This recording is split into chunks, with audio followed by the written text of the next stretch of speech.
Hello, I'm Brian Fitzgerald, the Golf Doctor, and today I'm going to talk to you about some of the simple mistakes most golfers make, particularly on the golf course. So if this is your first time to this channel, welcome. This channel is all about helping you play better golf and ultimately lowering your golf score. So if you want to lower that score, one of the best ways is to consider subscribing to my channel. I release a new video every Monday at 9 o'clock Melbourne time, and every video I make is designed to lower your golf score. So as I said, today we're going to try and look at the simple mistakes most golfers make, particularly on the golf course. So one of the most common things that I see people doing is they're playing on the golf course and they aim to hit their drive straight down the middle of the fairway. That's a great idea in theory, but the problem is everyone tends to bend the golf ball one way or the other. They tend to spin it a little bit left to right, or they spin it a little bit right to left, or sometimes a lot. If you're spinning it either left to right or right to left, one of the worst things you can do is aim down the middle of the fairway. So what I suggest is that you picture the spot on the fairway that you would like to hit from, and then allow for your natural curvature of the ball. And if you're watching any of the golf tournaments on TV, it's really exciting to see the pro tracer. That's that coloured line that tracks the path of the golf ball as it flies through the air. And what you'll notice is that no one actually hits it straight. They all have some kind of curvature in the air. Now, if the best players in the world all curve it through the air, you shouldn't be worried about the amount of curvature you've got on the golf ball. It's normal. What we need to do is play with that better than what you currently do.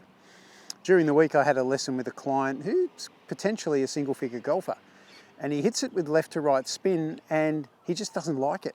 But it's so consistent. So he insists that he has to fix it. And by fixing it, he wants to hit it straight. There's not a golfer on the planet that I know of that hits it dead straight all of the time. So he's trying to do something that just isn't really worth doing, and it's too difficult to do. If he just aimed slightly left, allowed for his natural left to right spin, he'd play so much better golf. But what he does on the golf course is he gets out there, hates seeing the ball spin left to right, so he gets over the shot and he's trying to hit everything straight. So he's fiddling with what he's doing on the course, not what you should be doing. So what I want you to do is think about how much you move the ball in the air. Let's assume you hit the ball, say 20 metres or 20 yards left to right spin. Don't try and aim yourself down the centre of the fairway. Aim 20 yards left of the centre of the fairway. Then picture the start line of where you want the ball to go. So we want it to finish in the middle, maybe right side of centre even, but you've got to picture where you want to start the golf ball, which is going to be left of centre. You don't want it starting down the middle when you have a 20 metre or yard left to right spin. And the second simple mistake that I see people doing, particularly when I'm out in the golf course giving playing lessons, is they hit a full wedge. Now, in my experience, the words full and wedge do not belong in the same sentence. I don't want anyone hitting a full wedge, because the problem is you're using a full swing. More things can go wrong. It's hard to deliver the club face to the ball correctly. You're so much better off by taking an extra club and using a 1/2 to 3/4 swing. It's much more efficient. You'll hit it straighter, the contact will be better, and your distance control will be much better.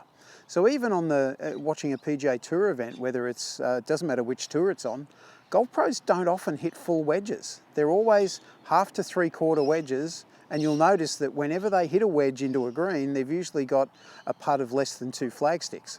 So if it's good enough for the best players in the world to do, it's something that we should all really focus on. So get out on the range, get out on the golf course and start developing your 1/2 to 3/4 wedge.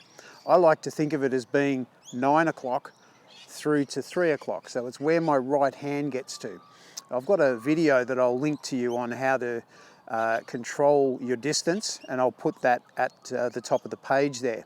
But really work on that distance control with your wedges. It's one of the keys to scoring better.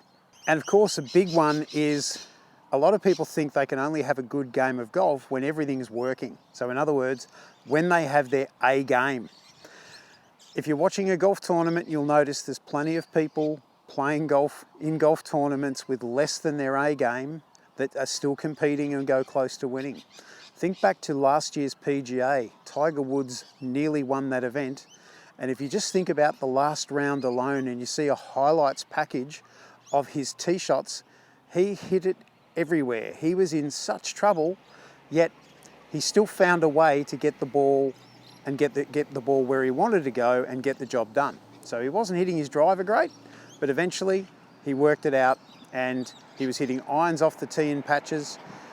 And that's what people don't do. They refuse to admit, I can't hit this driver. In my opinion, if the driver isn't working, find a club that will work. So if this driver's not working, try to go down to your 5-wood. Skip the 3-wood. There's not much difference between your 3-wood and the driver. So go to your 5-wood, perhaps even go to a hybrid club, or in all honesty, even hit a 6-iron off the tee. If it gets you on the short grass and advances the ball down the fairway, that's what you need to do. You just don't want to hit it in the trees where you're going to have penalty shots.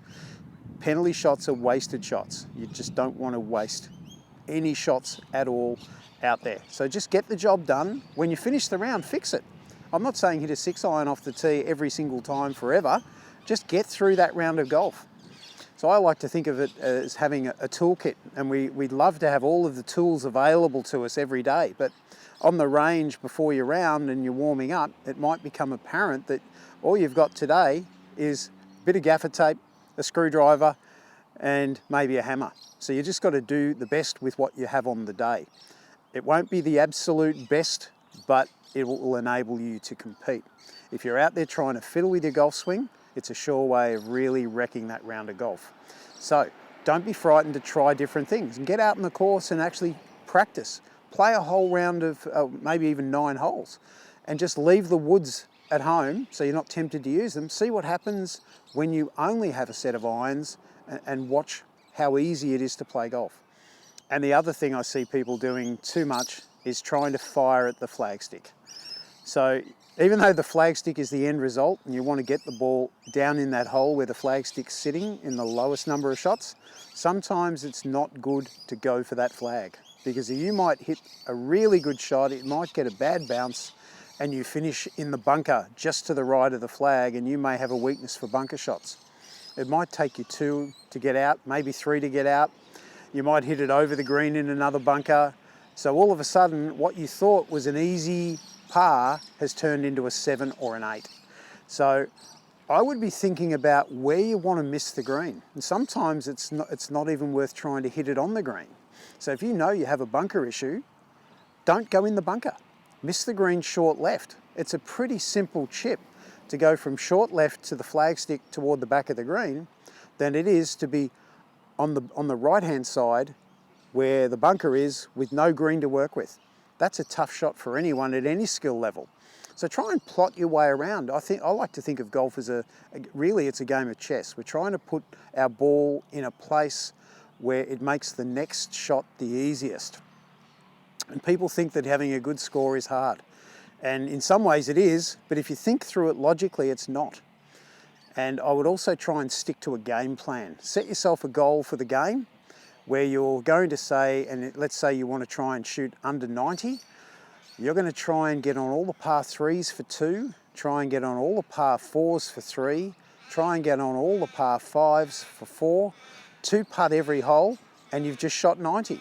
Somewhere there'll be a shortish par 4 where you can hit a driver and a wedge onto the green and you can 2-putt, do all the rest of what I said, and there's your 89.